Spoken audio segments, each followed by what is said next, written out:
Okay, here's another Republican congressman who is going to come to Donald Trump's defense over his statements. The congressman is Peter King out of New York, specifically Long Island.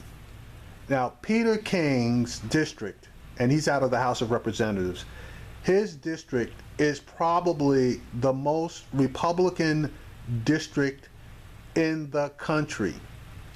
If Democrats were allowed to attempt to gerrymander Peter King's district, they couldn't do it if they tried. That's how dead red, 100% red, Peter King's district is, and they couldn't cut it up with a knife and pull it apart and inject other districts inside of it enough in order to change that district from being dead red Republican. If you want to draw an analogy, if you're in California, think about Orange County, California, dead red. If you in Texas, think about Plano, Texas, dead red. That's the kind of Republican support Peter King has from his district. All right, here's Peter, and obviously he's from New York, and he's going to try to out-talk Joe Scarborough, and it's not going to work.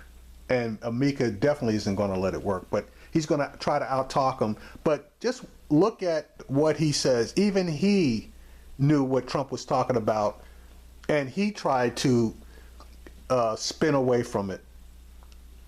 And joining us now, Republican Congressman Peter King of New York. He chairs the subcommittee on counterterrorism and intelligence. Congressman King, always good to see you, sir. Let me put the question to you. What did you hear yesterday when you heard Donald Trump made that comment about Hillary Clinton in North Carolina? Yeah, at best it was complex, and you shouldn't have said it.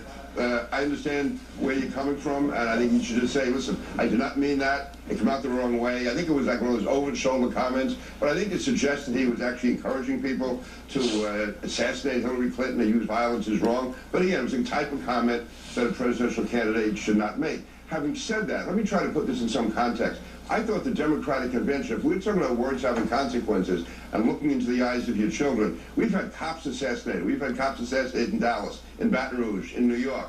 And yet Hillary Clinton, having Black Lives Matter people on the stage, she extolled Michael Brown's mother. Michael Brown was a criminal who tried to kill a cop. Just think in the aftermath of cops being assassinated, to have... Okay, let me stop Peter King there. First of all, I'm going to disagree with anybody that says Michael Brown was trying to kill a cop. Now, obviously, there was a struggle for the police officer's gun at the SUV. Now, some of you are going to say Mike Brown was trying to reach inside the SUV and take the cop's gun. Others of you are going to say the cop pulled the gun and Mike Brown grabbed it, trying to stop it from pointing at him, at which time he got shot in the hand. Okay, so after that piece of it is all said and done, the only thing you got left is Mike Brown leaving the SUV, running away, and then turning around for whatever reason. Okay, at that point, he was not trying to kill a cop, and he got shot. Now, I respect anybody's opinion on this because there's no proof, no videos, one way or the other. And people are going to say witnesses said this, that, and the other. There were witnesses that changed their testimony and statements. I don't know why. I'm leaving that piece of it alone. Now, his mother's another story. You know, she believes what she believes, okay, and he should have left her name out of it. As far as Black Lives Matter is concerned, these guys don't know their asses from a hole in the ground. They want to push a certain narrative. As far as I'm concerned, that narrative's not true, Even when they do research, they don't actually believe the statements that the quote unquote individual leaders of the Black Lives Matter movement say. They don't believe it. They want to go based on sound bites, basically off of Fox. All right, that housekeeping is done. Let's keep going. Organizations on there which encourage the killing of cops, which they've done, All right, to me is Congressman. absolutely disgraceful. And I'm very serious about that. You've said a lot here, but let me go back to the central question. If Donald Trump was not suggesting assassination, what was he saying in that comment? How did you hear it?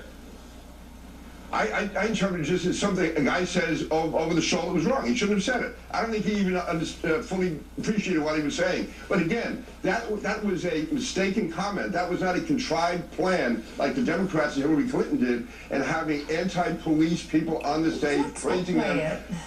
What do you mean by an over-the-shoulder comment? What was he referring to when he said that? I don't even know. And I don't know if Donald Trump does. I've known guys like this, so make a remark. Wait a minute. So if you don't know what he was saying, how can you defend what he said if you don't know what he was saying? That doesn't make any sense. Listen, I'm willing to accept what he said, that he meant the Second Amendment people like to mobilize support. But again, do you really think that he was urging people to kill Hillary Clinton? Do you really believe that? No, I think it was just a dumb remark. It was as simple as that. But again, to suggest that is, I think you're reading far too much into it. Are you saying, was he negligent in saying it? Absolutely. He should take it back, make it clear he's saying it back. But that is different. I go back to this again. When cops are being killed and the Democratic Party hold on a second.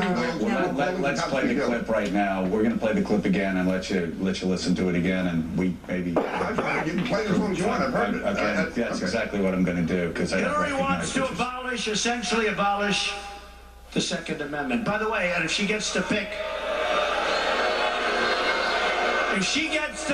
her judges, nothing you can do, folks. Although the Second Amendment people, maybe there is, I don't know. But I'll tell you what, that will be a horrible day. Yeah, so he says if she gets elected president and starts appointing liberal justices, there's nothing you can do about it. And they said, well, the Second Amendment people can do something about it.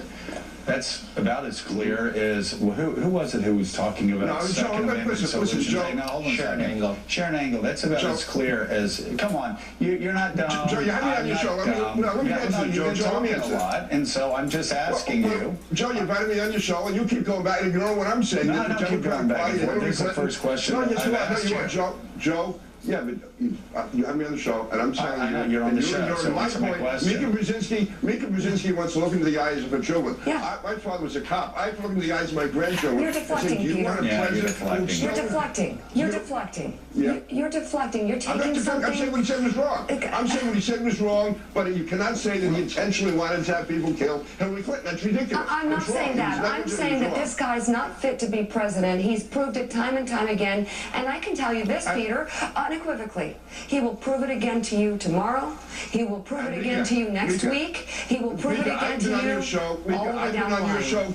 I've been on your show criticizing Donald Trump more than you have, so I'm not here as a Trump apologist. Okay, but I'm saying but it's not just it's more unfit to have a president of the United States who is giving any kind of support at all to those who are supporting cop killers. That's what I'm saying. And that's what Hillary Clinton did with Michael Brown. Congressman. And Now, I don't understand how he could say somebody, and he just acknowledged it, somebody that is instigating a group to take violent action against someone, and in particular, a candidate for the presidency of the United States, okay, versus what he calls a group that advocates violence. The advocation of violence, and the reason he's jumping up and down is because the advocation of violence is against quote unquote police. That's not true, but even then, police are not ordinary citizens, a step above ordinary citizens. But a candidate for the presidency of the United States is definitely a major step above the police. He, as Mika said, is deflecting, but when you want to compare the two, which is the greater sin? And in my opinion, I would say it is advocating violence against a candidate for presidency of the United States. All right, let's keep going. And by the way, you haven't been criticizing Trump more than Mika has. There's a point. Oh, I don't know. I was supporting him when Joe and Mika were defending him. No, you know what? And so here we go. And this Here we go. Like, for instance, Now we need to take it back. Yeah, let's Hold on, take Sam. let's take it back. When we go back ahead. maybe 9-10 months ago with the Muslim ban, I don't think I've heard you talking about the Muslim ban. I believe Joe actually covered And I can tell you, the second he did it, hold on a second, the second he did it, I said, is this what Germany looked like in 1933? I said, And I also oppose that. Been very clear from the very beginning. And yeah, we had him on the show, and we said he was likely to win the nomination. We were right for that. I said from the beginning I supported Jeb Bush. I said from the beginning after Jeb Bush dropped out that I supported John Kasich. I also said I could never vote for Donald Trump. I also said I could never vote for Donald Trump all along from the very beginning because of the things he was saying. So anyway, please don't revise history. Go ahead, Sam. I'm not revising history. I'm just saying the climate you created, Joe, your words having consequences, you certainly made Donald Trump out to be a very plausible, logical candidate. No, what I said was... Joe, please. What I said was he could win the Republican nomination when we had elites coming on here saying there was no way he was going to win the Republican nomination. And that he connected with Americans. I know people that voted in Republican primaries, and I knew that he had a chance. And there were people that had their head in their sand for way too long, and because their heads were in the sand and they didn't understand what was coming. They called us supporters. Yeah, they called us supporters, just like he called David Axelrod a supporter. Sam. Sam. Oh, hi. There is, Congressman, I'm curious about your reaction to this. There is no quibbling about comments that a Veterans Affairs advisor to Donald Trump, a man named Al Baldessaro, who you probably are aware of, New Hampshire representative, he did say that he believed Hillary Clinton should face a firing squad for her use of a private email server. This happened during the Republican convention.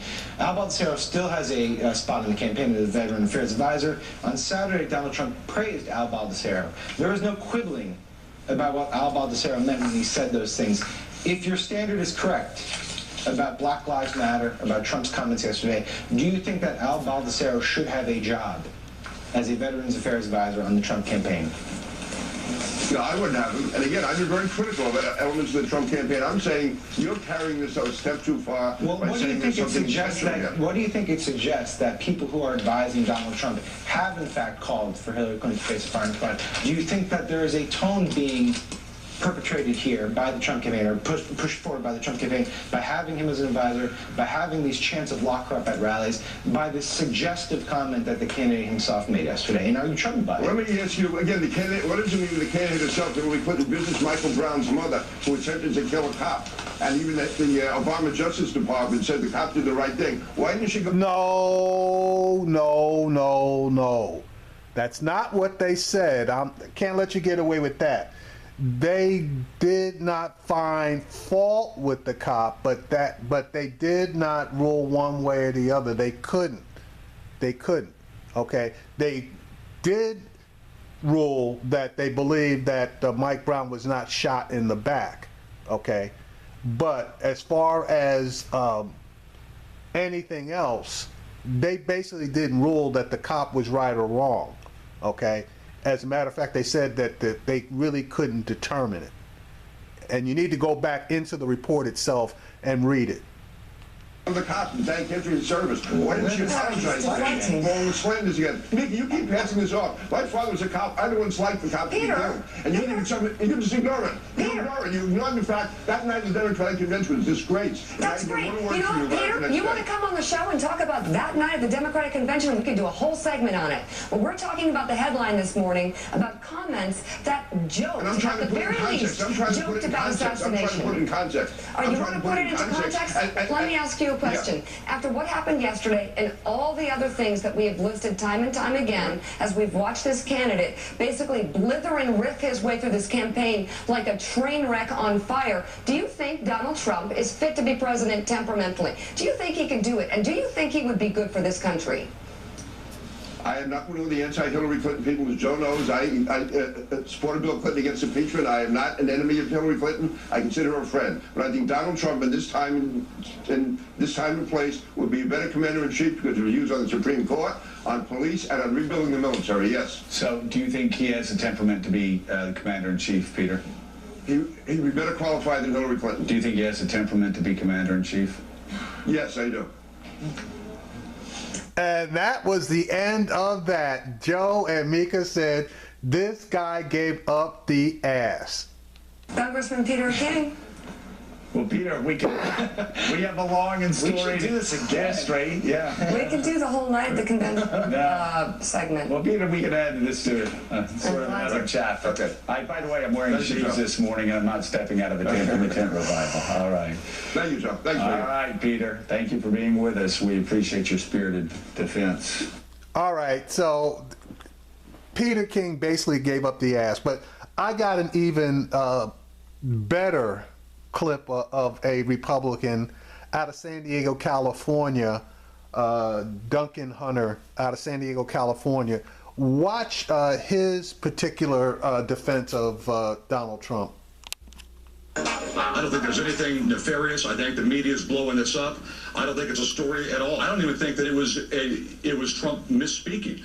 I think Trump said what he meant, and what he meant was we can stop Hillary Clinton from being elected. He was saying if she gets to pick her judges, that means if she gets to pick judges, she's already the president of the United States. You're treating Mr. Trump's words like he is the most articulate person who's ever graced our ears with his words. And that is not true. He is not a politician. He is not a person like you who's very articulate, very well spoken. He's a business person who's running for president. So I don't think that the way that he said that and the sequence of his statements, I'm not going to judge him on that because I don't think that's what he meant, and I think that he can be inarticulate at times. But so let's say that he was an English professor with a PhD in grammar, then I think that we could go through it this way and dissect what he said, literally based off the sequence that he said it. But I'm not doing that with Mr. Trump because you can't do that with Mr. Trump, right? I mean, he is a business person, and he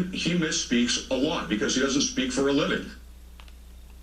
All right, either this guy thinks that Donald Trump is a fucking idiot, or he thinks that we're fucking idiots. But it can't be both, okay?